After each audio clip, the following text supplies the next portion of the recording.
Hello नमस्कार दोस्तों, मैं रविकांत सिंह आप लोगों का अपने चैनल पे स्वागत करता हूं। आज हम लोग 12th क्लास के बहुत ही इम्पोर्टेंट टॉपिक माइक्रोस्पोरोजेनेसिस की चर्चा करेंगे। तो चलिए देखते हैं क्या होता है माइक्रोस्पोरोजेनेसिस। देखिए दोस्तों, यहाँ जो माइक्रोस्पोरोजेनेसिस जो वर्ड है, यह दो वर्ड से मिलकर बना है, माइक्रो और स्पोरोजेनेसिस है जेनेसिस। ठीक, तो देखिए माइक्रोस्पोरोजेनेसिस जो वर्ड है, यह दो वर्ड से मिलकर बना है। पहला वर्ड बताया माइक्रोस्पोर और दूसरा वर्ड जेनेसिस। माइक्रोस्पोर मतलब देखिए यहाँ लिखे हैं हम मेल गैमेटोफाइट, और जेनेसिस मतलब क्या होता है, टू मेक। तो ध्यान से बात सुनिएगा। माइक्रोस्पोर मतलब हो गया मेल गैमेटोफाइट और जेनेसिस मतलब हो गया टू मेक या टू फॉर्मेशन।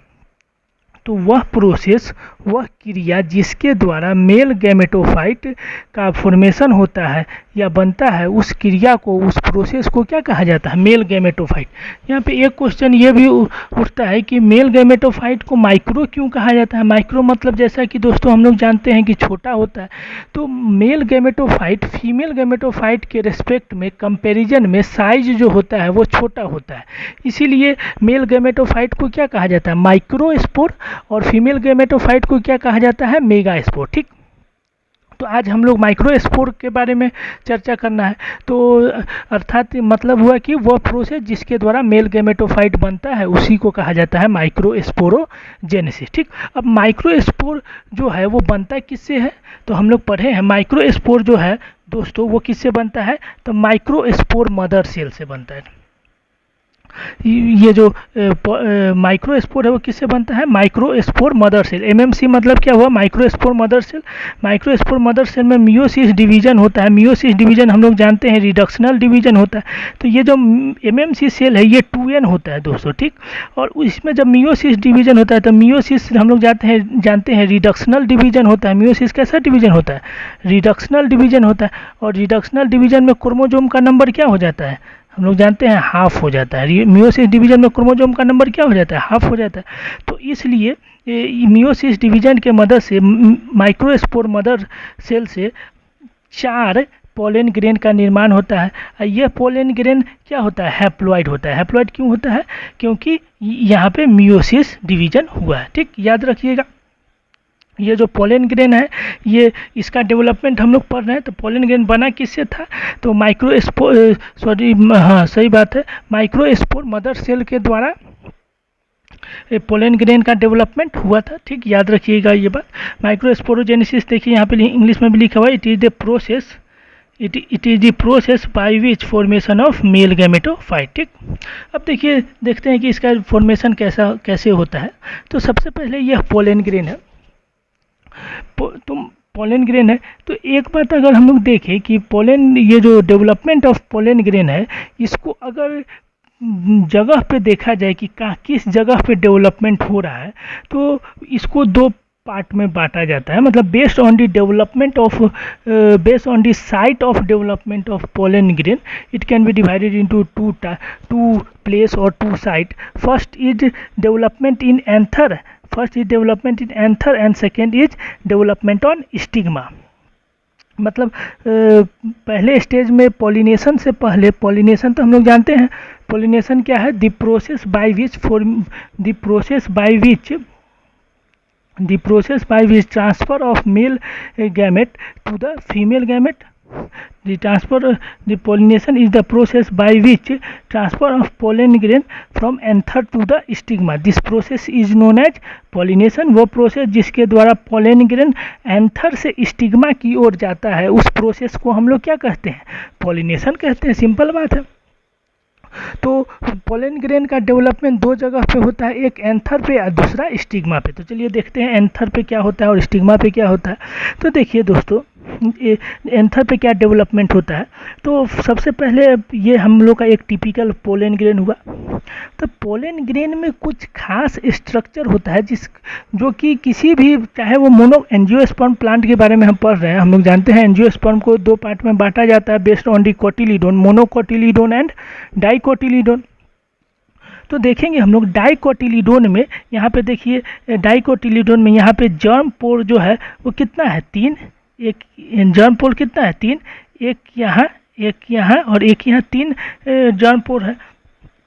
अब देखिए तो 3 जर्म पोर डाइकोटिलीडोन का एक कैरेक्टरिस्टिक फीचर होता है, याद रखिएगा ये बात। अब देखिए दूसरा बात क्या है बुआ, जो इसके बाहर में जो लेयर, पोलन ग्रेन के जो बाहर में जो ये लेयर जो दिख रहा है, ये जो बुआ जो लेयर है बाहर में, यह इस लेयर को कहा जाता है एग्जाइन। इस लेयर को क्या कहा जाता है? एग्जाइन। और एग्जाइन लेयर याद रखिएगा, नीट वगैरह में कितने बार ये क्वेश्चन पूछा गया है कि एग्जाइन किससे मिलके बनता है।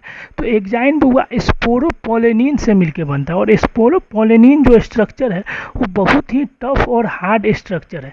तो due to the presence of sporopollenin के डिपोजिशन के कारण एग्जाइन में पोलन ग्रेन बहुत लाखों साल तक भी कहीं पे प्रेजेंट रह सकता है। किसके कारण? स्पोरोपोलेनिन के कारण। ठीक, तो बाहर का जो स्ट्रक्चर है वो तो हम लोग समझ लिए किससे मिलकर बना हुआ है? एग्जाइन से। एग्जाइन किससे मिलकर बना हुआ है? स्पोरोपोलेनिन से। अब देखिए एग्जाइन के जस्ट अंदर नीचे एक लेयर होता है जिसका नाम है इंटाइन। इंटाइन किससे मिलके बना होता है? सेलुलोज और पेक्टिन। इंटाइन किससे मिलके बना हुआ है? सेलुलोज और पेक्टिन से मिलके बना हुआ है। ठीक दोस्तों, अब देखिए अब अगला बात क्या है कि इसके ऊपर मतलब जो ये पोलन ग्रेन का जो ये आउटर कवरिंग है, यहाँ पे किसी जगह पे एग्जाइन प्रेजेंट नहीं है। जैसे यहाँ पे एग्जाइन प्रेजेंट नहीं है, यहाँ पे एग्जाइन प्रेजेंट नहीं है, यहाँ तो इसको बुआ जर्म पोर कहा जाता है। ठीक, ये बात हो गया। अब देखिए, अब ये तो हम लोग स्ट्रक्चर देखे। अब अंदर में देखे, फर्स्ट स्टेज में तो न्यूक्लियस है, साइटोप्लाज्म है और वैक्यूल है। देखिए इसमें फर्स्ट माइटोसिस होता है। देखिए एक बात याद रखिएगा, 2 बार माइटोसिस डिवीजन होगा पोलन ग्रेन के डेवलपमेंट में। एक बार तो बिफोर पॉलिनेशन, एक बार आफ्टर पॉलिनेशन। तो देखिए अभी पहले बार माइटोसिस डिवीजन होगा, तो ये जो एक सेल है ये कन्वर्ट हो जाएगा 2 सेल में। 2 सेल में कौन कौन सा 2 सेल? एक सेल तो हो गया हम लोग का जेनरेटिव सेल। एक सेल कौन सेल हो गया? एक सेल जेनरेटिव सेल हो गया। एक सेल जेनरेटिव सेल हो गया और दूसरा सेल कौन हो गया? वेजिटेटिव सेल हो गया। 2 सेल हो गया, एक जेनरेटिव सेल और दूसरा वेजिटेटिव। याद, अब देखिए जेनरेटिव सेल और वेजिटेटिव सेल में कुछ अंतर है। क्या अंतर है जरा देखिए? जेनरेटिव सेल और वेजिटेटिव सेल में क्या अंतर है जरा देखिए। देखिए जेनरेटिव सेल जो होते हैं उनका साइज छोटा होता है। याद रखिएगा जेनरेटिव सेल का, देखिए डिफरेंस इंपॉर्टेंट है दोनों का। जेनरेटिव सेल का जो साइज होता है वो क्या होता है? स्मॉलर होता है। सेल का साइज स्मॉलर सेल होता है। ठीक, लेकिन वहीं पे वेजिटेटिव सेल जो होता है वो क्या होता है? बिगर होता है। याद रखिएगा ये सब डिफरेंस, जो डिफरेंस बताया जा रहा है याद रखिएगा, बिगर होता है। ठीक, अब देखिए ये जेनरेटिव सेल का, लेकिन सेल का साइज स्मॉलर है, लेकिन न्यूक्लियस जो है वो क्या होता है? न्यूक्लियस जो है दोस्तों वो क्या होता है? इसका बिगर होता है। इसका न्यूक्लियस क्या होता है?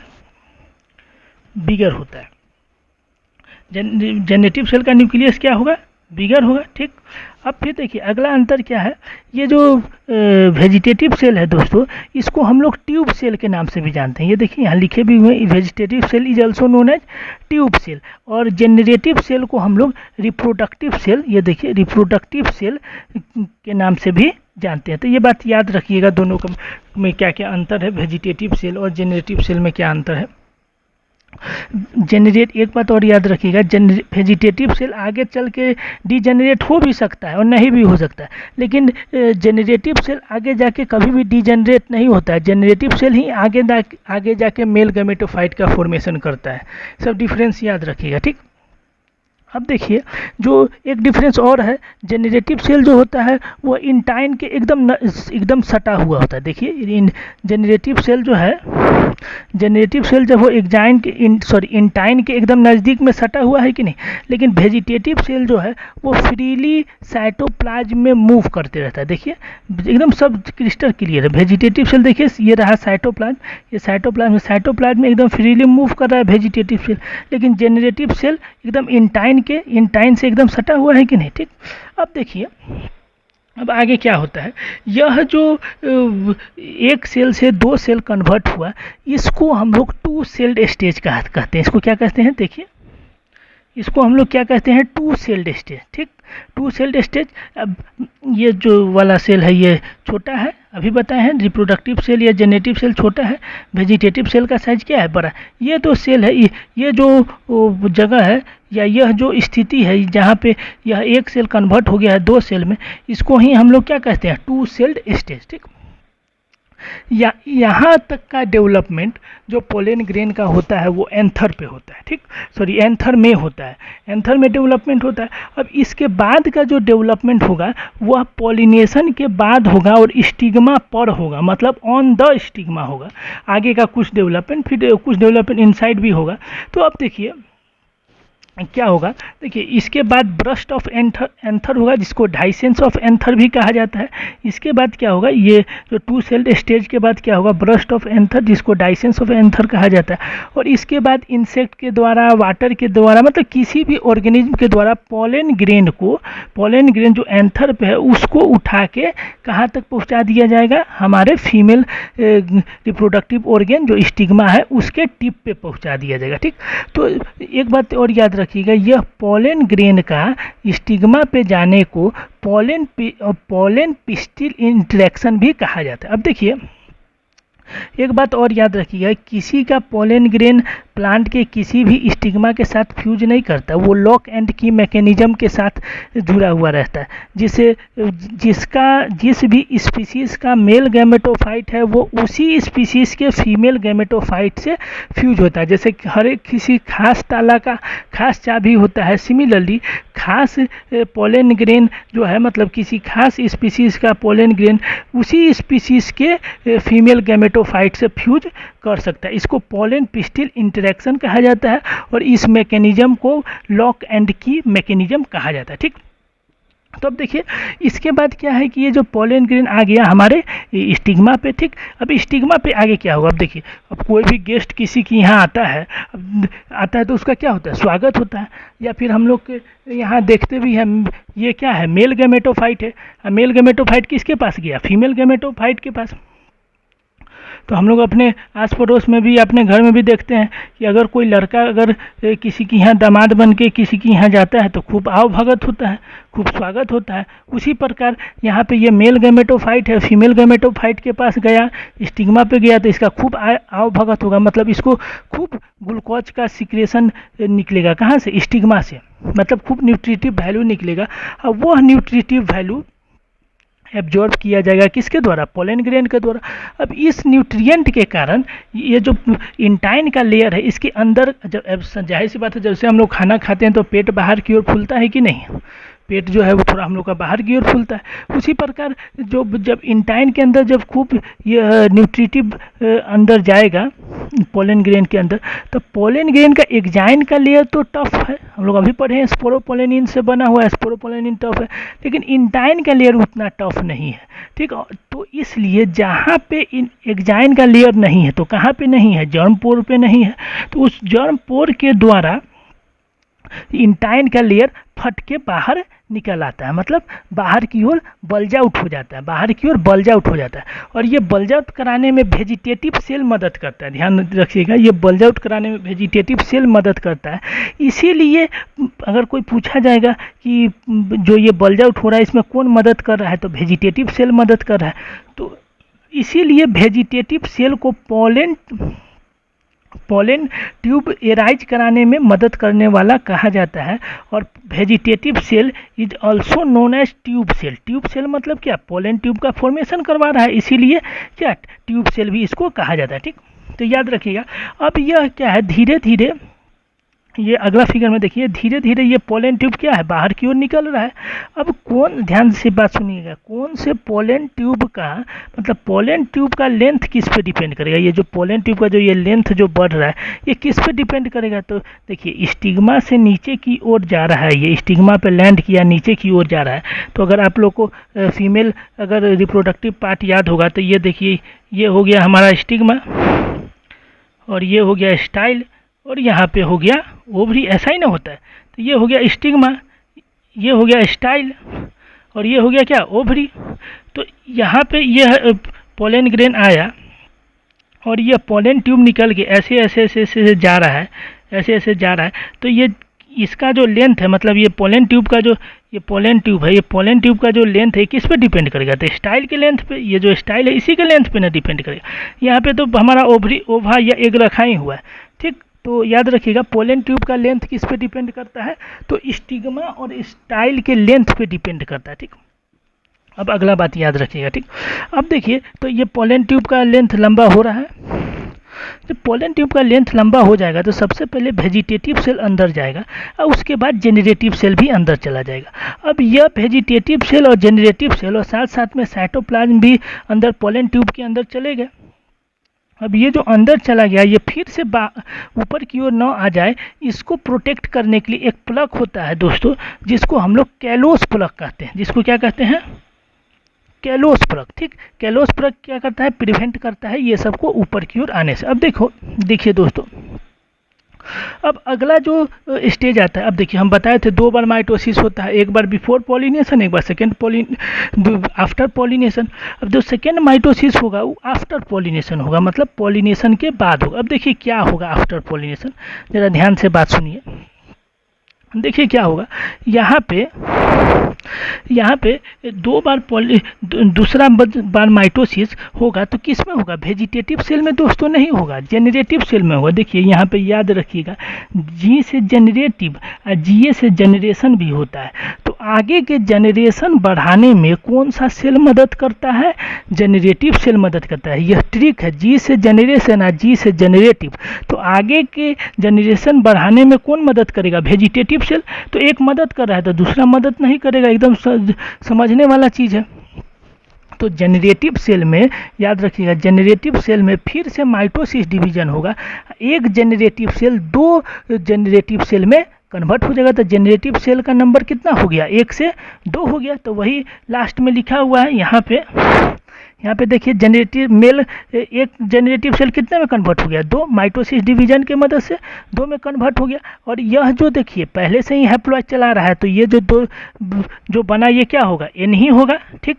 एन होगा, कितना बन गया? तो 2 बन गया, ठीक। तो याद रखिएगा, यहाँ पे 2 मेल गैमेटोफाइट है, तो वहाँ पे जब ये ओवा या एग से जब अभी फर्टिलाइजेशन होगा तो कितने बार फर्टिलाइजेशन होगा? 2 बार फर्टिलाइजेशन होगा। इसी को डबल फर्टिलाइजेशन भी कहा जाता है, जो हम लोग नेक्स्ट वीडियो में उसका भी चर्चा करेंगे, ठीक। और ये जो नीचे वाला जो सेल हो गया, नीचे वाला जो ये सेल है, ये कौन है? वेजिटेटिव सेल है। वेजिटेटिव सेल देखिए, वेजिटेटिव सेल डीजेनरेट भी हो जाता है, कितने बार डीजेनरेट नहीं भी होता है, ठीक।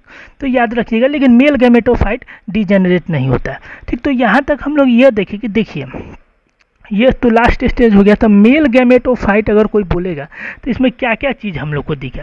तो देखिए मेल गैमेटोफाइट में हम लोग को 2 मेल गैमेट दिखा, ये देखिए 2 मेल गैमेटोफाइट दिखा, ये रहा 2 मेल गैमेटोफाइट। और क्या दिखा? एक ये वेजिटेटिव सेल दिखा, एक ये वेजिटेटिव सेल दिखा। और ये क्या दिखा? ये जो ये मेल गैमेटोफाइट और ये जो वेजिटेटिव सेल जिस स्ट्रक्चर में है, जिस ट्यूब में है, वो क्या है? पोलन ट्यूब है। तो यह सब मिल के हमारा क्या बनता है? मेल गैमेटोफाइट, ठीक है दोस्तों। आशा है आप लोग को यह माइक्रोस्पोरोजेनेसिस टॉपिक पूरा अच्छी तरह से समझ में आ गया होगा। तो इसके रिगार्डिंग अगर आपको थोड़ा भी प्रॉब्लम हो तो कमेंट बॉक्स में ज़रूर कमेंट करें, उसका स्वागत रहेगा, हम ज़रूर उसका समाधान करेंगे। और आप लोग से नम्र निवेदन है कि चैनल को सब्सक्राइब कर लें, ताकि और मज़ेदार वीडियो हम लोग पढ़ते रहें। और लाइक और शेयर अपने दोस्तों को ज़रूर कर दें, ठीक है। थैंक यू दोस्तों, जय हिंद, जय भारत, थैंक यू।